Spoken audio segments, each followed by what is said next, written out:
गतकाली सन्धरे OR 01A5733 ट्रकटी गोटे Bolero को धक्का देला।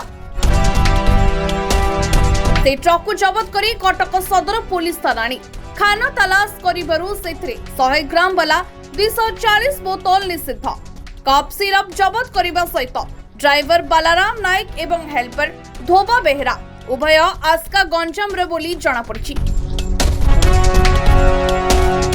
सदर police case number 526 U/S 21B NDPS act रे कोर्ट चाणा करछंती।